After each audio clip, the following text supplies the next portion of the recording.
Hello student, good morning. हम लोग पिछले वाले वीडियो में आप लोगों का तीसरा चैप्टर कंप्लीट हो गया था। हम लोग आज इस नए वीडियो में अभ्यास 4 बीजगणित के बारे में अध्ययन करेंगे। जो आप लोगों का चौथा अभ्यास है वो क्या है? बीजगणित है। तो सबसे पहले बीजगणित के बारे में जान लेते हैं कि बीजगणितीय व्यंजक क्या होते हैं, पद क्या होते हैं, स्थिरांक क्या होते हैं। इन सब बातों पर अध्ययन कर लेते हैं, फिर उसके बाद जो है अभ्यास के आगे चलते हैं। तो सबसे पहले ये देखते हैं कि बीजगणितीय व्यंजक होते क्या हैं।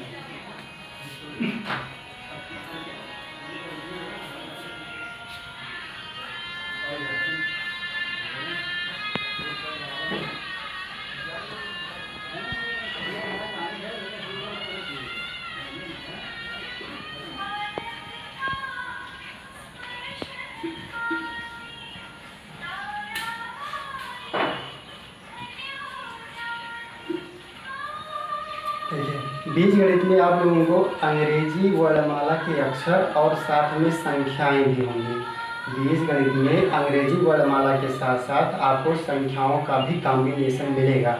जैसे ये मान लीजिए ए लिखा है, बी लिखा है, या एक्स है, वाई है, जेड है, ये भी केवल हो सकता है। या इसके साथ ये संख्याएं भी हो सकती हैं। जैसे आपका ये 2 हो सकता है, यहाँ पर 3 हो सकता है, ये आपका भी 2 हो सकता है, ये 4 हो सकता है, ये केवल जेड, ये मतलब कुछ भी हो सकती हैं।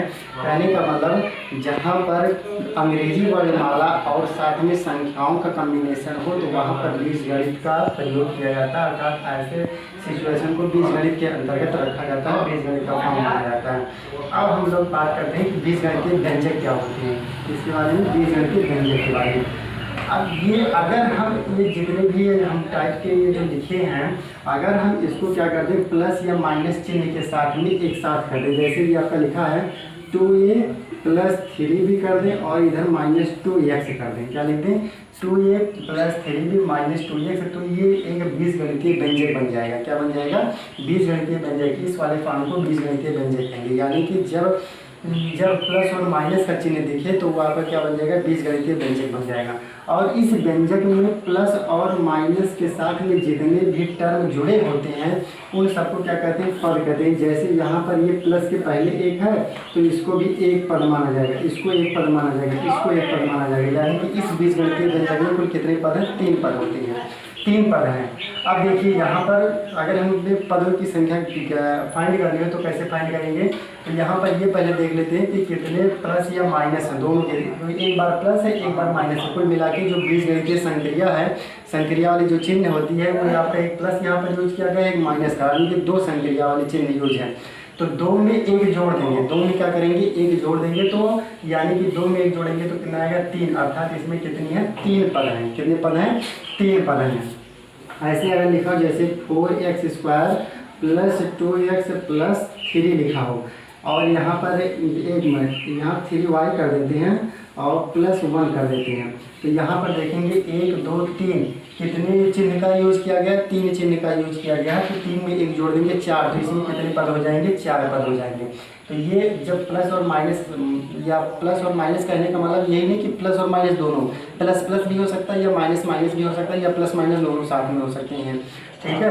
तो अगर कोई प्लस माइनस या प्लस प्लस या माइनस माइनस चिन्ह यूज किया गया है तो जो साथ में जितने भी पद होंगे वो सारे पद मिलकर एक व्यंजक का निर्माण करेंगे। और ये आपको बता दें कि ये सभी क्या है? पद कहलाते हैं। ये सब क्या है? ये सब टर्म है। ये सब क्या है? टर्म है। और पूरा अगर मिल जाए तो क्या हो जाएगा? व्यंजक हो जाएगा। अब देखिए आप लोगों को एक चीज़ और इसमें बता दें कि जैसे यहाँ पर लिखा है 2a लिखा है। क्या लिखा है? 2a।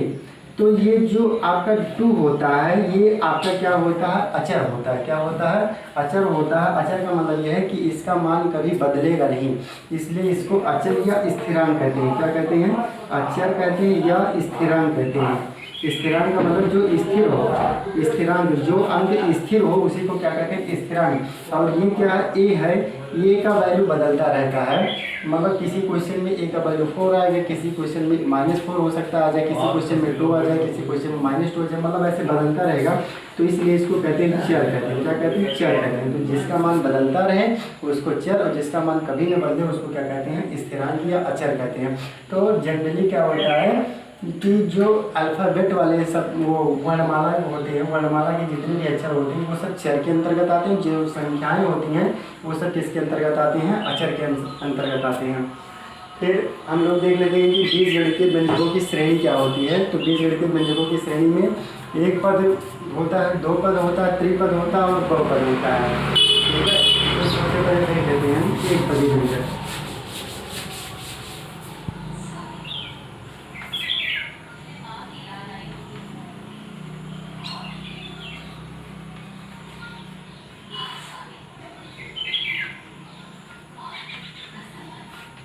बीजगणितीय व्यंजकों की श्रेणी। श्रेणी का मतलब यह है कि बीजगणितीय व्यंजक कितने प्रकार के होते हैं। तो ये आपका है एक पदीय व्यंजक, एक पदीय व्यंजक। दूसरा आपका है द्विपदीय,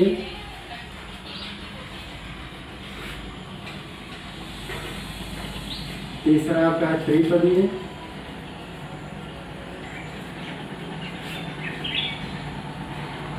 और चौथा आपका बहुपदीय।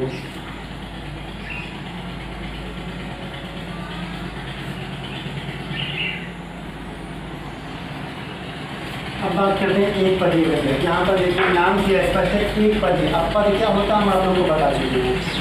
तो एक पदीय जिसमें एक पदीय व्यंजक, एक पदीय नाम से स्पष्ट है, यानी कि जिस व्यंजक में एक पद हो, केवल क्या हो? एक पद हो। जैसे आपका या तो हो गया कि केवल संख्या ही होगी, या तो हो गया कि 4x² हो गया। कहने का मतलब प्लस माइनस चिन्ह नहीं यूज हुआ होगा, तो वो सभी किस में आएंगे? एक पद में आएंगे।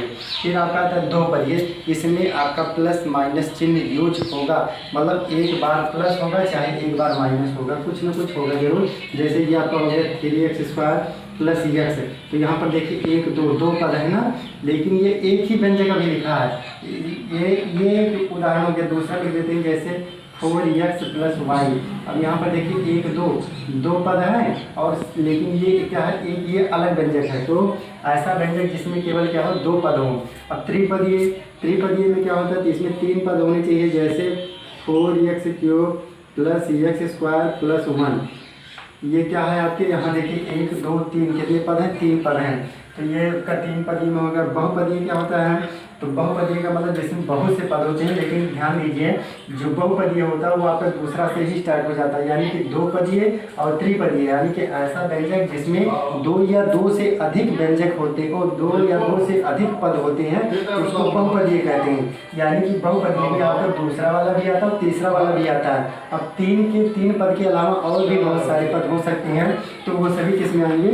बहुपदीय में आएंगे। जैसे ये आपका हो जाएगा 6x⁴ + 3x³ + x² + 1। अब यहाँ पर देखिए हमने चार पद कर दिया, 1 2 3 4। कहने का मतलब तीन से ज़्यादा है ना, लेकिन तीन से ज़्यादा तो, लेकिन ये ध्यान रखिएगा जो आपका दो पदीय होता है और जो आपका त्रिपदीय वो भी आपका बहुपदीय के अंतर्गत आता है। यानी कि परिभाषा में क्या लिखेंगे कि दो या दो से अधिक पद जिस व्यंजक में होते हैं वो व्यंजक क्या कहलाता है? बहुपदीय व्यंजक कहलाता है। तो मैं आशा करता हूँ कि आप लोगों को समझ में आया होगा। फिर आगे बढ़ते हैं कि बहुपद का ये जो व्यंजक होते हैं इनका गुणनखंड कैसे होता है। तो यहाँ पर ध्यान दीजिए, गुणनखंड की बात करें, जैसे ये आपका लिखा है एक 4xyz लिखा है। अब ये सब अगर देखा जाए तो यहाँ पर कोई चिन्ह नहीं लगा है, तो ये सब गुणे के रूप में माने जाएंगे। यानी कि अगर हम इसको ऐसे अलग अलग कर दें तो ये सब क्या है? ये इसके गुणनखंड है। ये 4xyz के गुणनखंड कहलाते हैं। यानी कि 4xyz का एक गुणनखंड 4 है, 4xyz का एक गुणनखंड x भी है, 4xyz का एक गुणनखंड y भी है, और 4xyz का एक गुणनखंड z भी है। ठीक, आ रहा समझ में? फिर आगे बढ़ते हैं। इसी के साथ में हम लोग बात करते हैं सजातीय और विजातीय पद के बारे में। सजातीय और विजातीय पद। सजातीय विजातीय, जैसे यहाँ देखिए x² यहाँ भी है, x² यहाँ भी है। क्या है? x² यहाँ भी है, x² यहाँ भी है। अब अगर हम यहाँ कुछ लगाते हैं, जैसे मान लीजिए 7 लगा दें और यहाँ 8 लगा दें, तो अगर इन दोनों में तुलना किया जाए कि ये दोनों सजातीय पद हैं या विजातीय पद, तो आप कहेंगे कि ये दोनों क्या है, सजातीय पद हैं। सजातीय पद या विजातीय पद का तुलना कहाँ से किया जाता है, ये जो चर है, चर के ऊपर घात के हिसाब से किया जाता है कि मतलब x के पावर यहाँ पर 2 है, यहाँ भी x के पावर 2 है। अगर यहाँ x के पावर 2 था और यहाँ x के पावर 2 ना होता, केवल x होता, केवल क्या होता है x, जैसे ये से इतना और ये 8x, ठीक। तो ये दोनों पद क्या कहलाएंगे, ये दोनों पद विजातीय के अंतर्गत आएंगे। किसके अंतर्गत आएंगे, विजातीय के। और ये दोनों किसके अंतर्गत आएंगे, सजातीय के। मतलब जब जो आपका ये चर है, अगर चर एक ही जैसा होगा, चर क्या होगा, एक ही जैसा होगा, तो सजातीय, भले ही इसके नंबर जो हैं, इसके जो स्थिरांक हैं वो अलग अलग हों, उससे नहीं मतलब है। यहाँ 7 है, यहाँ 7 है, यहाँ 8 है, उससे नहीं मतलब है। लेकिन ये x स्क्वायर यहाँ भी, x स्क्वायर यहाँ भी, तो ये आपका सजातीय। और अगर ये जो चर है वो अलग अलग है तो आपका विजातीय के अंतर्गत आएगा। फिर इसी के साथ में हम लोग प्रश्नमाला स्टार्ट करते हैं। प्रश्नमाला है 4A।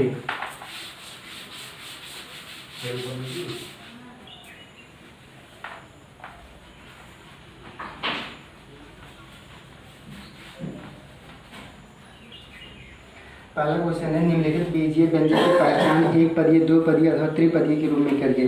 कहने का मतलब ये छाटना है कि एक पदीय, दो पदीय, तीन पदीय है।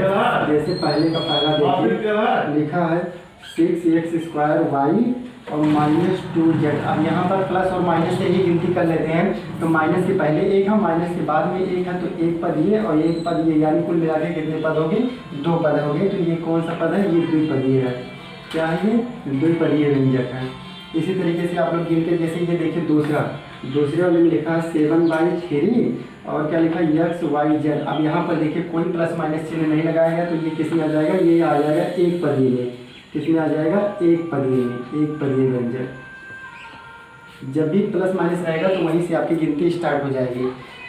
तो इसी तरीके से आप लोग क्या है कर लीजिएगा। फिर दूसरे में आते हैं, कह रहे हैं नीचे के रिक्त स्थानों की पूर्ति कीजिए। जैसे दूसरे के पहले में क्या भरेंगे, कह रहे हैं 9y में y का गुणांक, 9y में y का गुणांक। तो जो गुणांक होता है यही होता है कि जो संख्या होती है, यानी कि ये चर है, ये अचर है, तो जो अचर होता है आपका वही गुणांक होता है। तो यहाँ y के आगे क्या लिखा है, 9, तो यानी कि y का गुणांक क्या है, 9 है। तो यहाँ पर क्या भरा जाएगा, 9 भरा जाएगा। 9y में y का गुणांक क्या है, 9 है। इसी तरीके से लिखा है -3yz में yz का गुणांक है एवं y का गुणांक कितना है, इतना है, यानी दोनों भरना है। यहाँ पर देखिए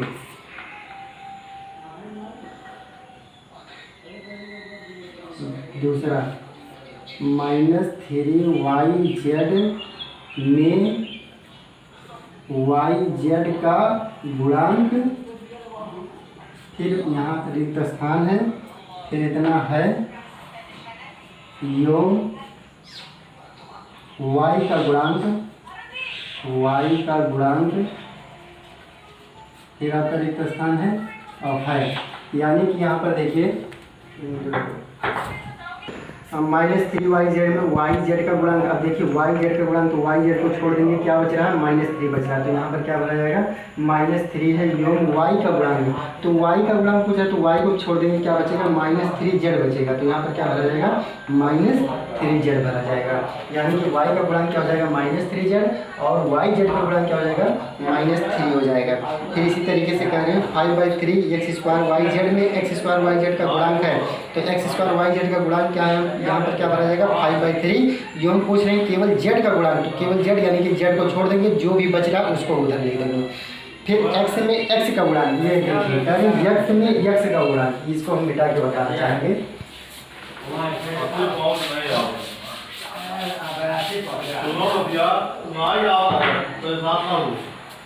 देखिए कह रहे हैं x में x का गुणांक और एक स्थान और ये देखिए यक्स, अब अगर यक्स देखा जाए तो इसके साथ में 1 भी तो लिखा है, क्यों? क्योंकि 1 से किसी भी नंबर में आप मल्टीप्लाई करोगे तो उस संख्या के मान में कोई परिवर्तन नहीं होता है। अर्थात यहाँ पर अगर नंबर देखा जाए तो 1 है जो छुपा हुआ है, तो यानी कि यही करें कि यक्स में x का गुणांक है, तो यानी कि यहाँ पर क्या माना जाएगा? 1 माना जाएगा। तो यहाँ पर क्या लिखा जाएगा? 1। इसका जो करेक्ट आंसर होगा वो क्या हो जाएगा? 1 हो जाएगा। ठीक, और इसी के साथ में यहाँ पर हम अपना जो ये चैप्टर तो अभी नहीं ख़त्म हुआ है, लेकिन ये बाकी देखेंगे कल नए वीडियो में। और ये आप लोगों को कैसा लगा आप लोग ज़रूर कमेंट करिएगा। Okay, thanks.